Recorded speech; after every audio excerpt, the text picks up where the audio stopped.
having the hard conversations with my contractors to say, hey, this is where I need to go with the business. Are you coming with me? Most of them said, no, I'm not. It doesn't suit me. It doesn't suit my life. And so I've had to go, okay, and find somebody that it does suit. Bringing in new people, it's not necessarily patients, are committed, amazing new team members.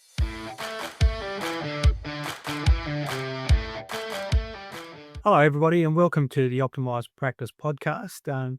I'm Brian Fitzpatrick, sitting here in Bunjine country in northern New South Wales of Australia, and I'm with my good friend and colleague, Lara. Welcome, Lara. Hello, Brian. So, Lara Goode from Coastal Therapies, and Lara and I have shared a journey over the last little while, both her treating me and me helping her with her business. So, it's a great opportunity to talk today with you, Lara, about how business is going. Yeah. And I thought we might use the theme of keeping your head above water. Why do you think that would be a good theme for us to work on? Because, and I laugh now, I can laugh now, because when I very first opened my clinic, I was in a space that was not where I am today. In February 2022, our local community here suffered pretty intense flooding, and I ended up losing the entire business whilst I was 15 weeks pregnant with my first son. So the whole practice got, flooded completely. So all your equipment and everything was ruined. Correct. Yep. Oh, wow. Okay. And you were 15 months pregnant. I was 15 weeks. 3 weeks pregnant. 15 weeks pregnant, yeah. Good. So what in God's name inspired you to start up again? Why didn't you just close up shop? Well, I guess Coastal Therapies was always my first baby. And so I did have two options. I could have either thrown the towel in and continued on with my pregnancy and, rehashed later on. Mm-hmm. But I just wasn't ready to give up yet. I have a very strong competitive nature, so that kind of kicked in, and I just didn't want to fail. So I dug in deep and I hustled hard to find a new premises to put the business in and get it all up and running before I would have to leave to go on maternity leave. And I understand you had to rattle some cages to get some government grants. So yes. For rebuilding, yeah? Yeah, so there was a New South Wales small business flood grant. So I just pushed really hard to get that, submitted all the things I needed to, and it really was the only reason that I could have really, relocated the business in the space that we're in today, which is not in a flood zone. Yep. But still in our same lovely beachside suburb. Great, good.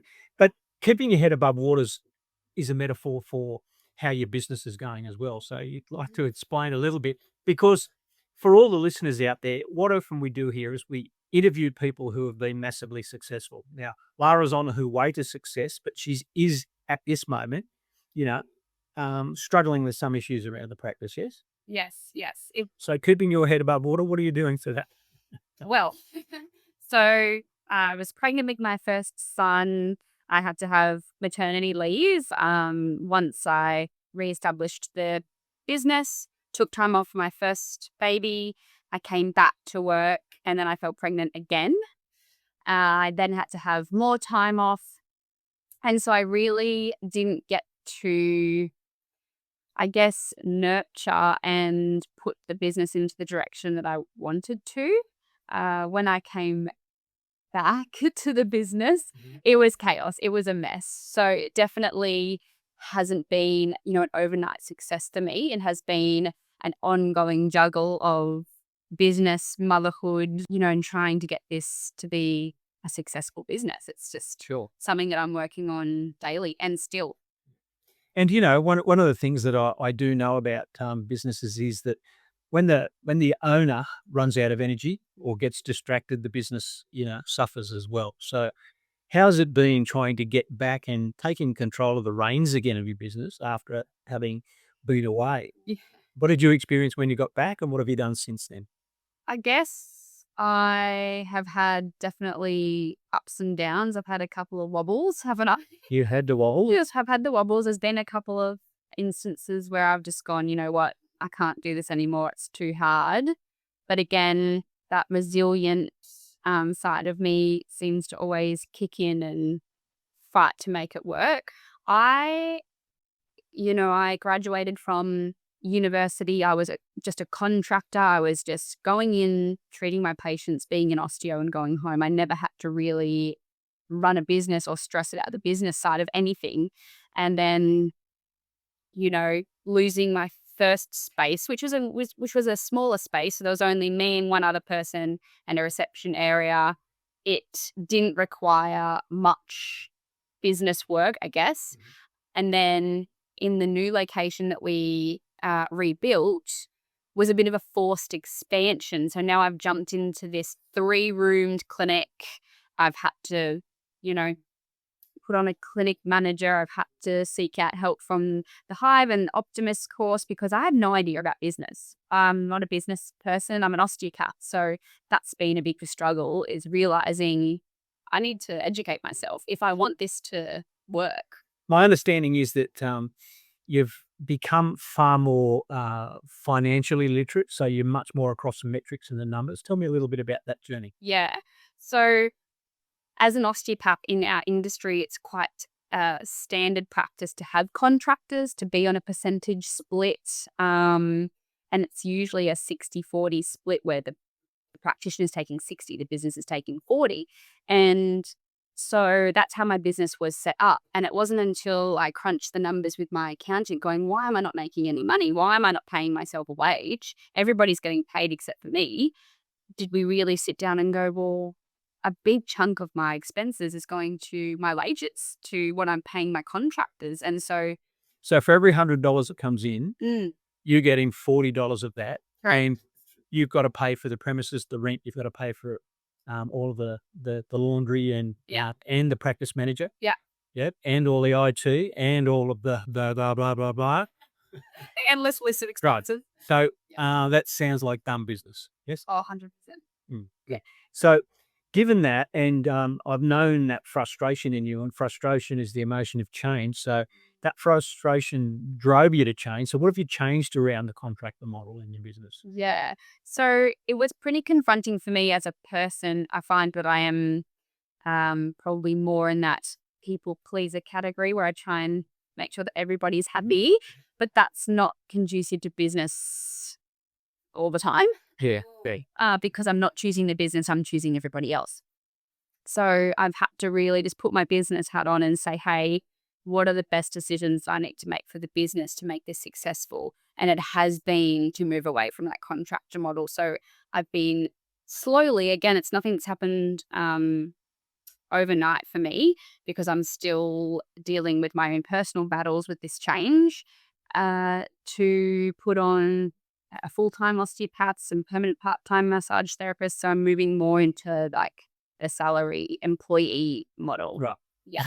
And the benefits of that in terms of building culture and building a united team, tell me what you think that will be. Well, I just feel like I now have wholehearted commitment to coastal therapy. So I guess the contractor model, like they've explained in Optimise courses, that it's guns for hire. And sometimes it can really feel like that, where I'm giving a lot, I'm giving a lot, and I'm not really receiving or getting much commitment back. It's more of the commitment, having somebody that's locked in to working just here with set hours that they have to come and meet.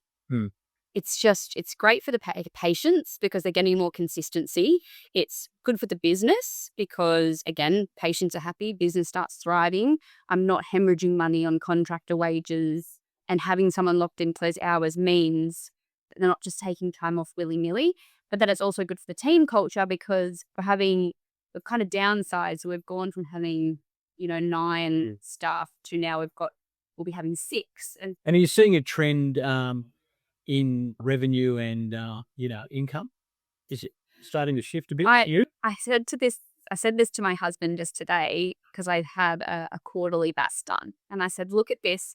This is probably the first time that the business is actually showing profit. Great. And it's been the biggest change that I've made has been changing the model of the business.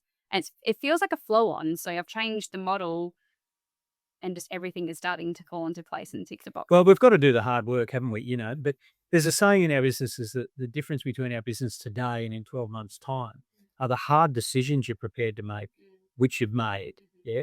And the new people you attract to your business. And that's not just patients. That's really, really committed team members. Yeah. So well done, because I know that you faced a lot of trepidation and a lot of, fear around having the conversations with the contractors because you really genuinely like those contractors as well. Yeah.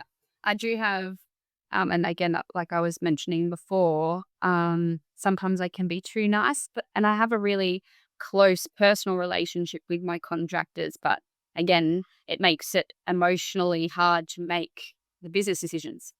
Yeah. So we get mixed up between friendship and business. Yeah. 100%. Yeah. And I'm the one that ends up suffering at the end of the day. Well, you spend some time not getting paid, and that doesn't make good sense in good business for sure. One of the things that I've talked to you about when we've been, working together is from a business leader's point of view, are you saying who's with me now, where am I going? Or are you going, this is where I'm going now, who's coming with me? Yes. And I see that shift in mindset. Yeah. Can you just explain that from your point of view? I guess I just started to be more clear about my goal for the business financially, team culture wise, systematically, how it's flowing. And I guess that makes it easier to stand by and articulate my needs as a business owner. So when I'm having conversations with my contractors that are still lingering, I will reinforce, this is where I want to go. This is what I can offer you. Are you coming with me? Yeah, great. Yeah. So good. And you're getting a chance to your full-time team members now. You're getting a chance to do some mentoring with them. yes. So part of their contract is that they will be getting minimum monthly mentoring. So we sit down, it gives them an opportunity to have one-on-one time with me to bring up anything they like, whether it's from treatment skills, patient management skills, rebooking, note-taking, tricky cases, all of that. And I feel like they're really starting to thrive with their patients. Good. And tell me about pricing, because I know you've struggled with putting your prices up. Yes. How's that been? Have you lost any clients because of it? You know what? In all honesty, I guess when I put the prices up globally in the clinic, so massage appointments and osteo appointments, not really. However, I then priced myself a bit higher as the principal of the clinic. And there actually has been a couple of people that will see the other practitioners because it's a little bit cheaper, which isn't a bad thing because then it frees me up. So I have a couple more spots to accommodate for new people that might want to come and see me. And, you've always said it is good to have some of those spots available. The white space in your diary. Space. Yeah. So the people that walk in, can be seen. Yeah. Yeah. So I had a bit more white space, I guess, which was a bat to my ego. Yeah. Now I've watched you. We play in the same hockey club, so I've watched you play, and I know that you are a fierce competitor and a courageous player. So there was a time when we were sitting in the coffee shop next door, and you were crying, and you were going, "I give up." Yeah. Yeah. Yeah. Is that common in business owners? Do you think? I think so. I think so. Yes. Yes. I recently hosted a women's lunch for all of the local women in our town that own businesses. Correct. Because there's so many I didn't really realize. And so I reached out to them and said, hey, would you be interested in sitting down, having a lunch, seeing how we can best support each other in business? And it was a common theme that comes up that they're all having, peaks and lows and inconsistency and struggles. And a lot of them are mums too. Yeah, for sure. Yeah.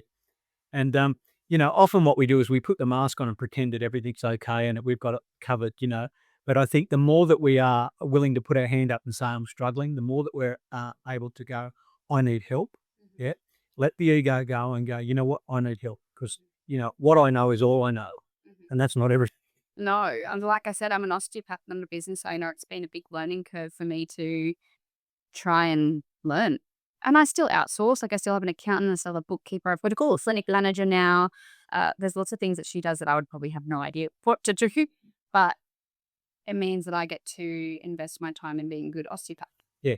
And when we outsource or insource, that is, give some of our tasks to someone that's working within the business, it frees ourselves up with time, which means that you don't go home exhausted. Yep.